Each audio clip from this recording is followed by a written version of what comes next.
ओबीसीच्या आरक्षणाचं संरक्षण करण्याच्या हेतूने त्याचप्रमाणे ओबीसीच्या आरक्षणाला धक्का मुळीच लागता कामा नये या मागणीसाठी ओबीसी समाजाचं आंदोलन जे आहे ते 2-3 जिल्ह्यामध्ये सुरू झालेलं आहे। एकीकडे जालना जिल्ह्यामध्ये लक्ष्मण हाके असतील किंवा वाघबाई असतील यांच्या माध्यमातून आमरण उपोषण सुरू आहे। दुसरीकडे पुणे जिल्ह्यामध्ये ॲडव्होकेट मंगेश ससाण्यांचं आमरण उपोषण सुरू आहे। हे आंदोलन सुरू असताना अचानकपणे आज परत जरांगे पाटलांनी मराठा समाजाला कुठल्याही परिस्थितीत आम्ही ओबीसीतूनच आरक्षण घेऊन दाखवणार असं एक स्टेटमेंट केल्यामुळं पुन्हा एकदा ओबीसी समाजामध्ये उद्रेकाची भावना जी आहे ती निर्माण झालेली आहे। आणि आज हे आंदोलन जे आहे पुन्हा त्यामुळं आता हे आंदोलनाचा भडका जो आहे तो आणखीन वाढत आहे। गावागावामध्ये लोक उपोषण करत आहेत, त्या ठिकाणी रास्ता रोको करत आहेत, टायर जाळत आहेत।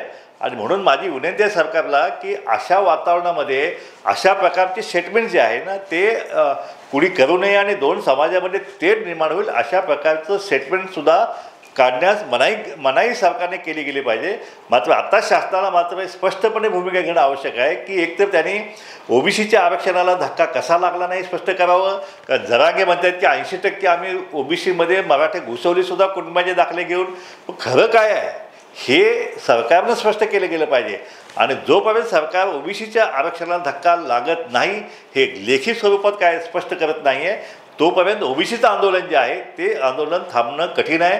आता आंदोलन जे आहे हे आता बाहेर जाणे शक्यता आहे। कायदा सुव्यवस्था प्रश्न मोठा निर्माण शक्यता निर्माण झाली आहे। त्यामुळे सरकारनं या बाबतीत ताबडतोब या ठिकाणी अर्जंट बेसिसला या ठिकाणी पावलं उचलणं आवश्यक आहे आणि या गरीब ओबीसी समाजाला आश्वस्त करणं किंवा हे सरकार जे आहे ओबीसीच्या आरक्षणाच्या पाठीवर ठामपणे उभं आहे। कुठल्याही परिस्थितीत आम्ही सगळ्यासोबत जी आर काढणार नाही किंवा कुणबी आणि मराठा एक आहे अशा प्रकारचा जो कायदा जो आहे तो सुद्धा आम्ही पारित करणार नाही। आणि ओबीसीचं आरक्षण, कारण मराठा समाजाला या सरकारनं 10% आरक्षण जे आहे ते वेगळं आरक्षण दिलेलं आहे, त्याचं अंमलबजावणी सुरू आहे।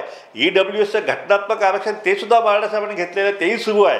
मग अशा अवस्थेमध्ये पुन्हा सगळ्या सोयीचा जी आर काढायचा, पुन्हा कुणबी मराठा जी आर हे काढायचा, असं करून ओबीसीच्या जखमावरती मीठ चोळण्याचा कार्यक्रम जो आहे तो सरकारने थांबवावा आणि हे आंदोलन थांबवण्यासाठी सरकारने तातडीनं पावलं उचलणं आवश्यक आहे।